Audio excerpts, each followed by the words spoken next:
Okay, beginning today, Prime Minister Mark Carney and his Liberal caucus are gathering in Edmonton, of all places. They're mapping out their fall and winter priorities ahead of Parliament's return this Monday. The CBC's Raffy Boudjikanian is on site for us. It looks like the setup between two ferns there, Raffy, but it really seems the government is trying to prime Canadians for an austerity budget this fall. Tell us what they're saying about it all. Yeah, I guess maybe they're trying to push back against this idea that they're no longer environmentally minded, so they placed a bunch of trees behind us at our live locations. But yes, austerity, one of the big words Mark Carney has been using of late to tell Canadians what to expect in this coming budget. Of course, he's been talking a lot about spending less to invest more during the campaign, but this A word, it really only came up in the last few days. And many of the MPs we've spoken to here are telling us that this retreat is all about the economy. Finance Minister François-Philippe Champagne spoke about it to journalists earlier this morning. Here's a bit of what he had to say.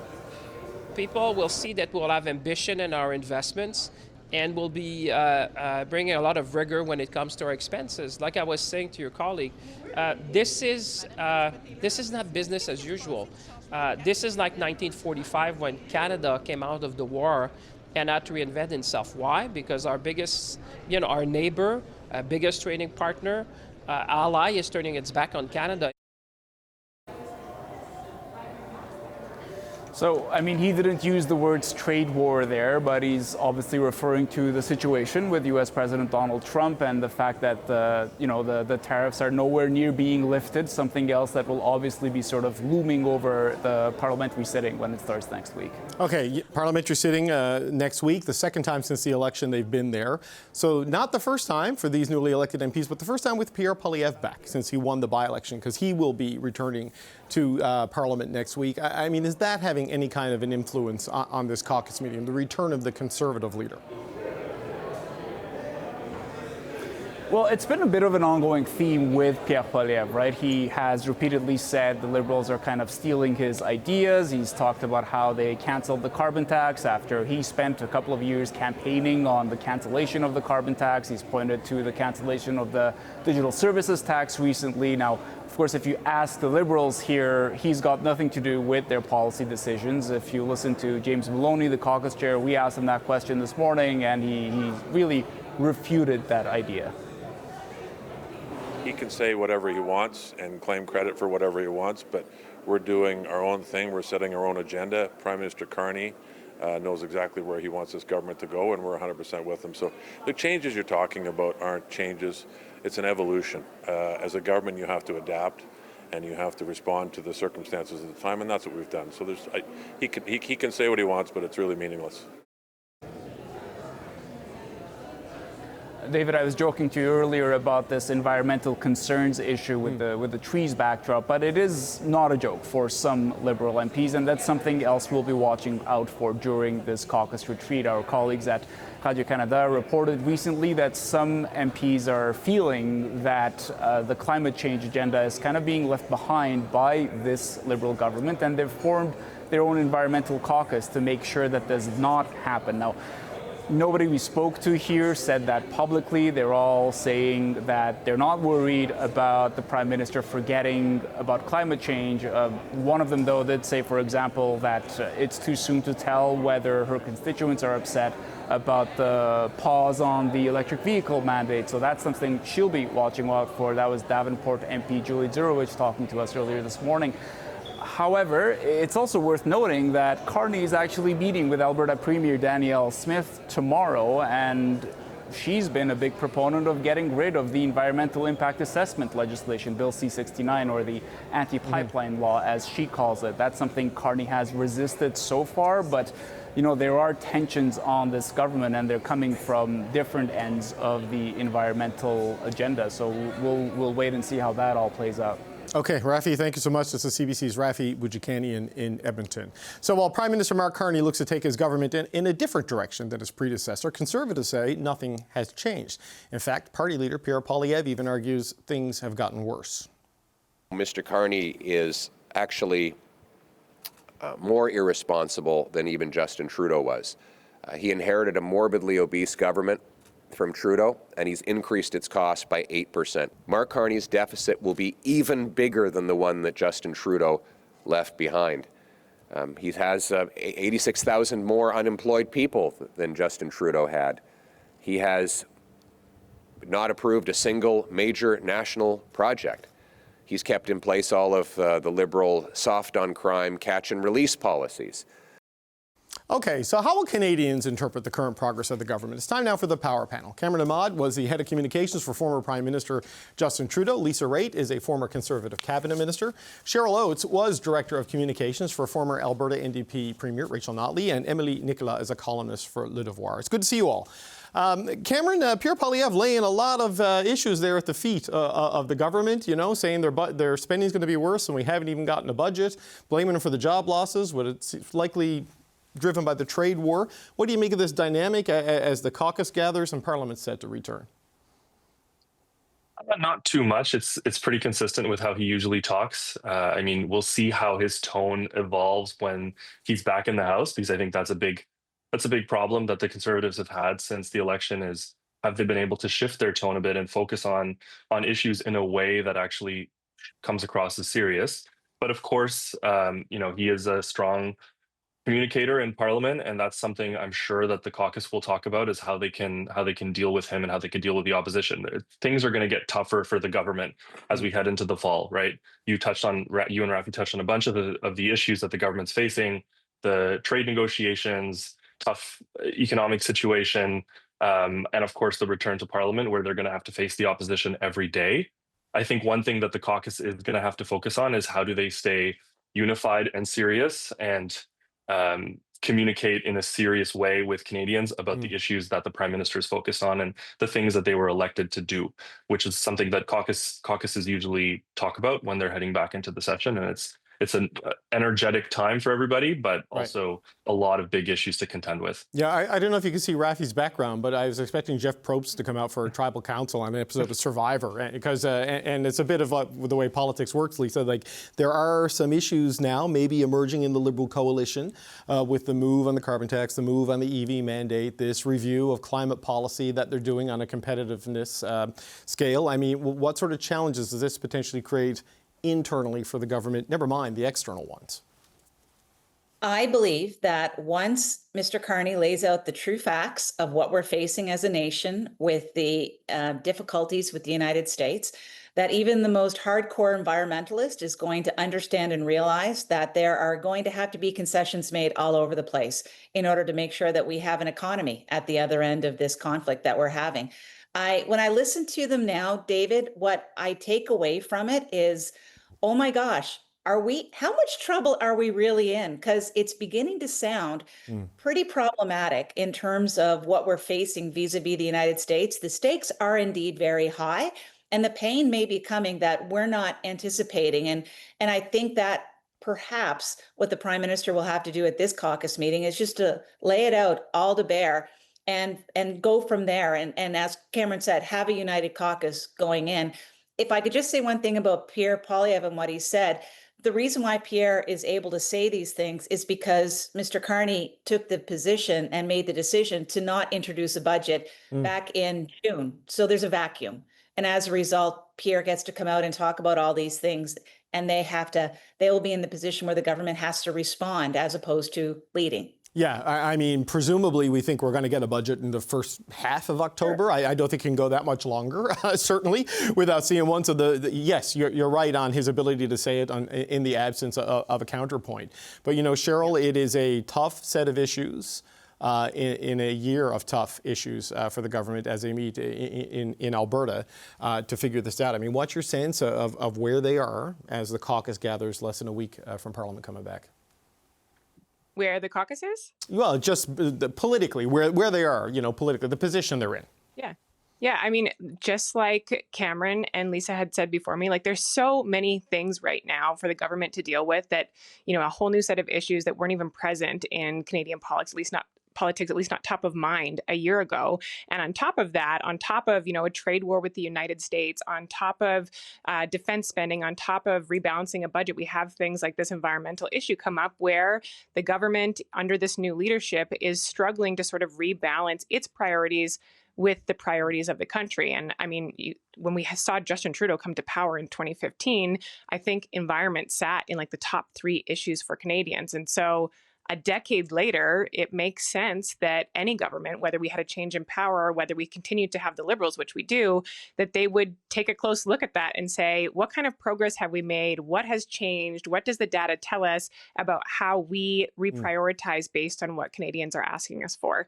And I think that is prudent of any government, not to say we throw our hands up in the air on climate change, but saying, how can we do all the things given the current position that we're in? So, Emily, you do have to adapt as a government as circumstances change, but this was a government that I know the New Democrats like to talk about their votes getting lent. The Bloc would like to have a word about that too, because Quebecers delivered a whole bunch of seats to the Carney government. And we just spoke to the Deputy House Leader for the Bloc. There's deep concerns about where they're going on the environmental side, on the austerity side, potentially in the budget. I mean, how do you view that particular political dynamic playing out for Mark Carney? So there was a sondage léger that was released this week when it comes to Quebec, and roughly 2/3 of the population does not want the environment to be set aside when it comes to prioritizing national interest projects. And so if that's the way that people are thinking, there's going to be a serious problem in, I think, several areas around the country, but especially in Quebec. And so the Bloc Québécois often says they're defending quote-unquote Quebec values. It's always hard to define what those are. But if they decide that it's the environment, there is actually data to back this up as far as polling is concerned. There is also several ways in which we could think that forest fires, flooding, storms, and whatnot are really a concern economically speaking. And that if you don't tackle those, and if you don't tackle climate change, then you also do not have an economy. And so those voices are going to be heard within civil society, but also it could break the Liberal caucus as well. There's obviously a lot of internal division there. There is a strong contingency of Liberal MPs that are coming from Quebec who are more attuned to that side of the debate in Canada. And so although it might not necessarily break I'd say caucus discipline as of right now, it will certainly create some cracks if that's the direction we're going into in terms of great projects that will later start to show. And so it does put the interesting, create an interesting position for the Bloc Québécois to be essentially, if Jasper just burned last year, then it puts the sovereigntists in Quebec in a position to be defending the Rockies, which is not necessarily something that we would have thought of, but really it's unfortunate that the environment, given the weakness of the NDP, becomes a regional concern. Right. So Cameron, on this, right, because there is this pressure for economic activity to boost GDP, the pipeline debate, without a proponent is still escalating, and you do have the reality of your guy comes from Montreal, right? Like there is a Quebec political power base there that they need to respond to, and so how do they manage this internally with the political base and the composition of the caucus right now? I think the question they have to ask and grapple with, which they probably are, is this goes beyond just regional political differences and one part of the country being more focused on the environment than another. I think to Lisa's and everyone's points, the economic context has changed so dramatically. I mean, that's obviously true for the past decade, but in the past year is even more pronounced. So people understand that yes, right now might not be the time to continue doing the same things we were doing on the environment as, Prime Minister Trudeau started a decade ago. But it would be a mistake to assume that just because right now there's a greater focus on other things, that Canadians don't care about the government taking the environment seriously. So they have to the government has to reckon with this change right now in public attitude and in priorities. But I think what you're hearing these Liberal MPs who formed this little caucus say is, let's remember that this remains an extremely important issue for not only our base, but for the country writ large. It's now become part of our daily lives and our realities, especially in the summer with wildfires and extreme weather events. It's something that the whole world is contending with. So let's just make sure that we keep talking about this issue and keep explaining all of the shifts we're making in our trade policy, in our natural resource projects that we want to build, while taking the environment seriously and making sure that that remains a priority for the country long term. So on Friday, Lisa, it was a pause of the EV mandate as part of that broader response to the economic carnage being launched from the White House. On Thursday, we're going to get the first list of major national projects, is what the word is. What are you looking for there? What do you expect to see? I think you're going to see ports and railways and things that shorten economic distance, because you can't diversify markets if you can't get stuff to markets. But on this question of like growth versus economic or environmental challenges, what are you expecting to see? I'm expecting to see a pretty fulsome list, a lot of it coming from the premiers themselves, which I applaud. I think it makes sense to consult with the premiers about it. And I hope that there's some really good Indigenous projects in there as well. But I want to point up one thing on pipelines, because you mentioned ports. Pipeline, if you want to think about it in common terms, it's just a transportation mode. It's a way to move a commodity. It needs to have both a producer and it needs to have a client at the other end. And why there's no proponent right now for a pipeline is because the producers are saying, with the way that the regulatory system is today, we don't think that we can produce for a new pipeline that's going to be economically feasible for the clients at the other end. So that's why you're hearing a lot of talk about Bill C-69 and what's happening with respect to the tanker ban, because those are the things that the producers are saying. If that clears away, I think you will see pipeline proponents come forward where it makes sense, not where it doesn't make sense. Right, and things like the emissions cap. While he's in Alberta, the Prime Minister is going to meet with Danielle Smith. The last one-on-one was in June, if I remember correctly. And of course, Danielle Smith has wanted the federal government to axe the oil tanker ban, emissions cap, Bill C-69. Cheryl, you know the list. Environmental. Right, but I don't know, Cheryl, if Mark Carney is going to move on those to the degree that the Premier of Alberta would like, but then there is this climate competitiveness strategy that is coming, and I'm not sure where that goes. So what are you looking for in terms of like the projects and what signals the Prime Minister may send while he's in Alberta? Yeah, I think it would be pretty disappointing if the caucus met in Edmonton and had absolutely nothing to say relevant specifically to people in Alberta. So I do expect there to be some mention of pipeline projects on that list. Also, I think it would be, it would be such a political opportunity for Danielle Smith if there wasn't pipelines alluded to on the list, that it probably wouldn't be worth the risk to Mark Carney. And I am expecting, the same from Danielle Smith as we've seen in the past. Like you said, she laid out her criteria when Mark Carney became Prime Minister, and she has said, she wants to see real progress by the time they meet coming up this week. Will he have made the progress despite his climate competitiveness and despite the softening of the EV mandates? Will he have made enough progress for Danielle Smith? I think we all know before the meeting has even happened, that is unlikely to be the case because her entire political personality is fighting Ottawa, and it so far has worked for her. So I think we can expect maybe a few kudos here and there if she hears some good news. But overall, I think it will not go far enough for Alberta's Premier. That pugilistic impulse seemed a little bit tempered when I saw her in Huntsville. The premiers met with the Prime Minister, and there was a bit of not a total love-in, but there was at least a measure of respect and optimism that they could work together. So we'll see, right? I don't know, but you're not wrong on that, Cheryl. But Emily, I mean, what do you expect to see on these big projects? Because we heard from the Bloc Deputy House Leader, they'll support things like ports and things that move things quickly. Potentially, they want to see clean energy, not necessarily conventional energy. I mean, what sort of a balance do you think they're going to try to strike in this first wave? High-speed train would be great. It's not just I'm saying this because we often think of moving goods much more than we think of moving people in this country until there's an Air Canada strike, and then we realize how dependent we are on that. But yeah, I think if there was a way at least out east, including Quebec and Ontario, to gather some interest and perhaps drown the noise on some pipeline issues, that would really be the project that would capture the imagination. We've been talking about it a lot, and there's it's going to go ahead, but now would be a great time to actually advance it. I also think that there's likely to be projects to be announced in the north, given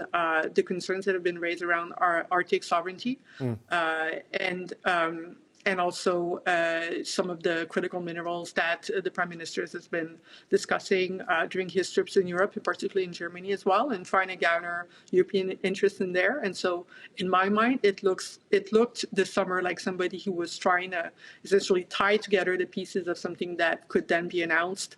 To go back to Lisa's points, there's the question of the producers, but there's also the question of the clients.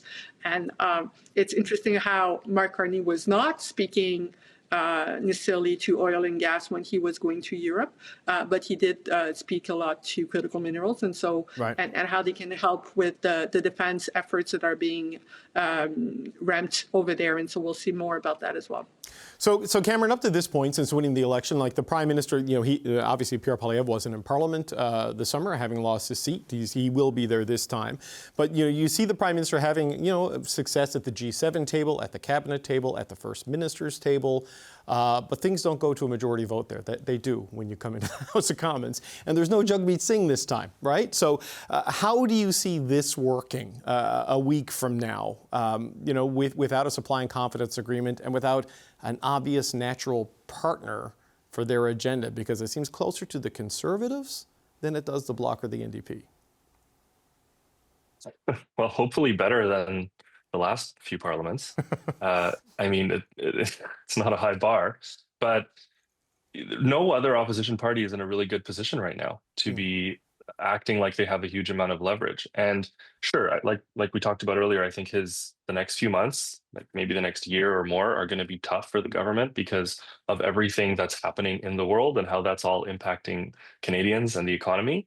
But is there really an appetite out there for people to see parliamentarians being obstructionist, to see opposition parties behaving the way they have in the past? And obviously all parties in opposition in every context do this. But I think the mood is different now. Like, people want to see their government and their leaders only doing one thing, and that's working together to get things done for them, solve the big problems, figure out solutions, not just name call, not be snide, not look for any opportunity to derail the government from its actual priorities. People get it. I think that they see what's happening and they would expect nothing less from Parliament. So that might impact how the opposition parties behave. Lisa, I don't... might impact what decisions they make when it comes to votes. Okay, sorry, you lagged there for a second. I thought you were done. I didn't mean to talk over you there, Cameron. Lisa, I don't know if we're going to have the kind of dysfunction we had, in Justin Trudeau's dying days, where it was just filibusters and nobody would work together and nothing happened. But you look at a financial agenda coming of austerity and investment.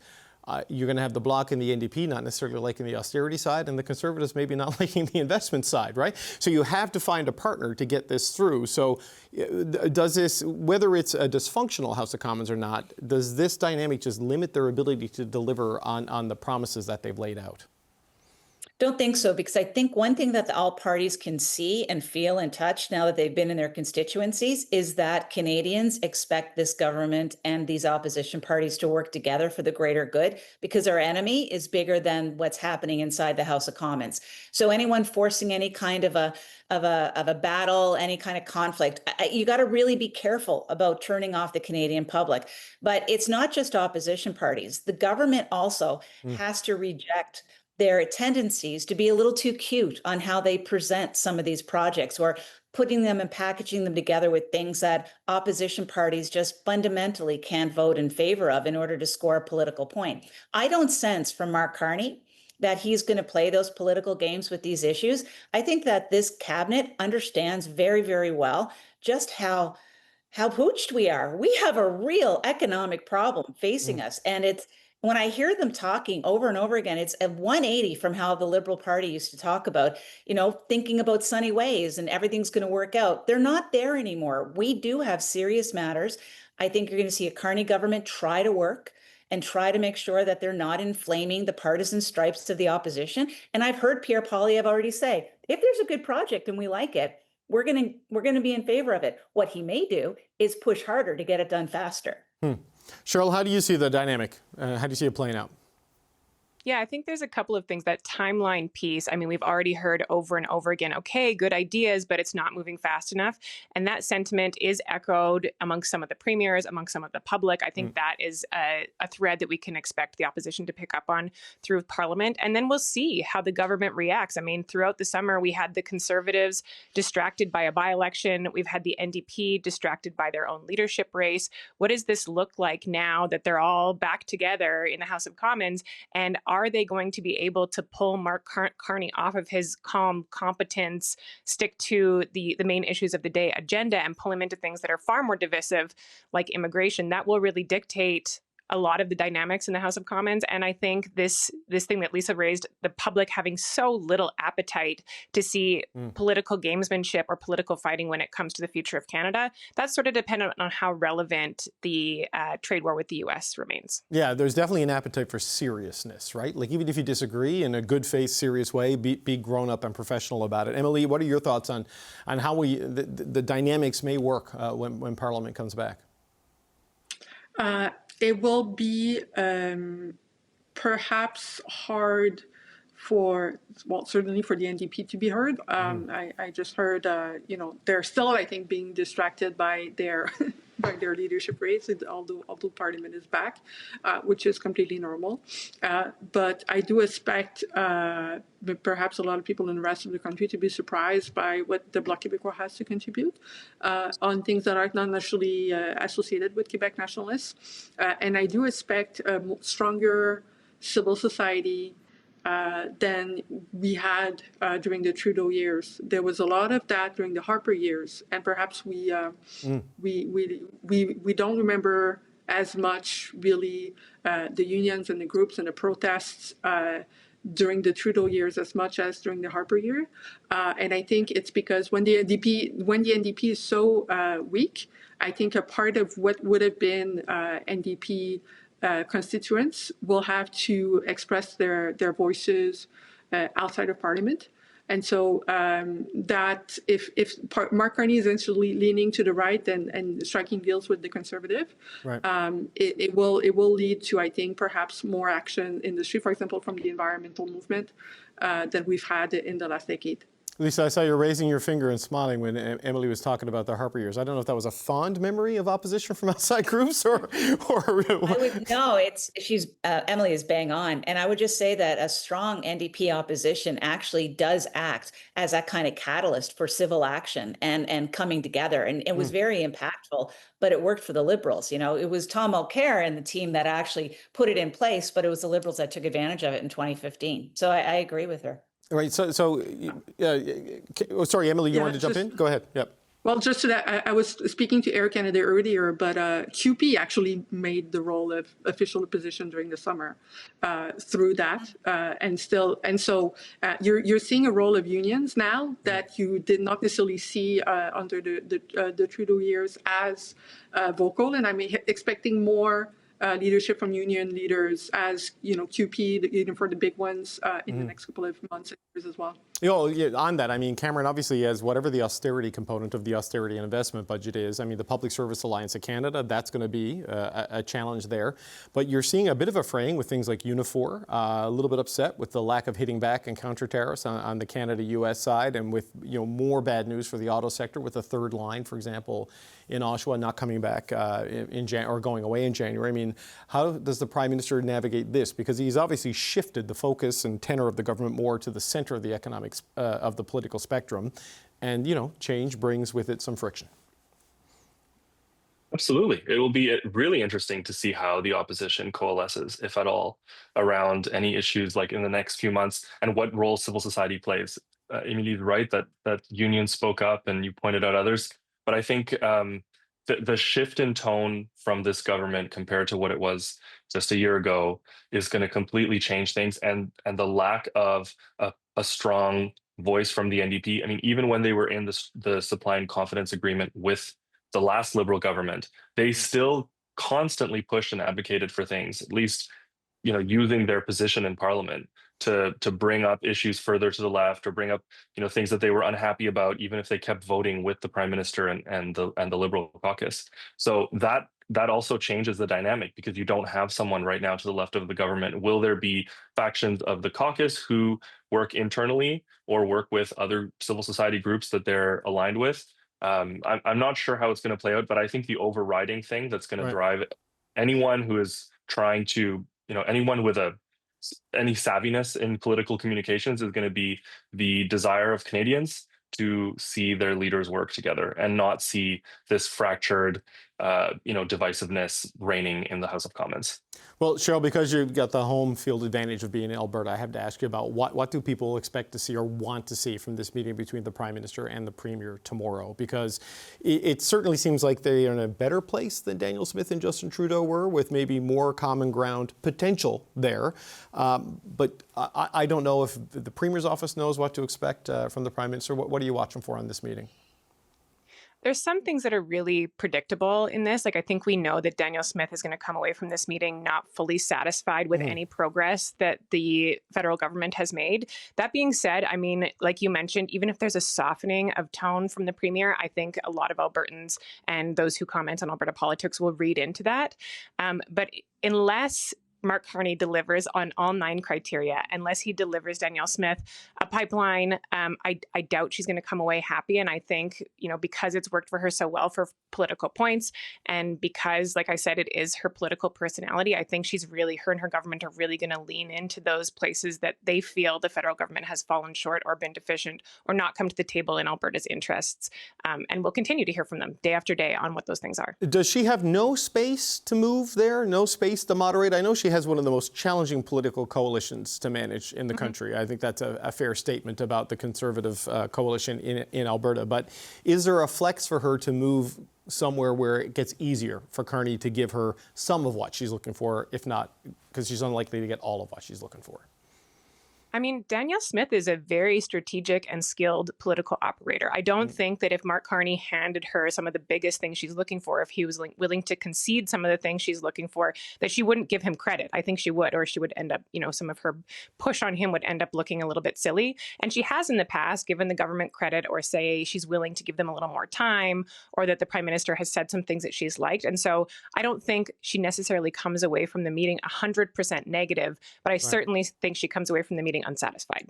Okay, we've got a busy month ahead of us. We've got projects, we've got Parliament, we're going to have a budget. There's going to be a lot on the go. So we'll have you all back. Cameron Ahmad, Lisa Wright, Cheryl Oates, Emily Nicola. Thank you so much. Good to talk to you all.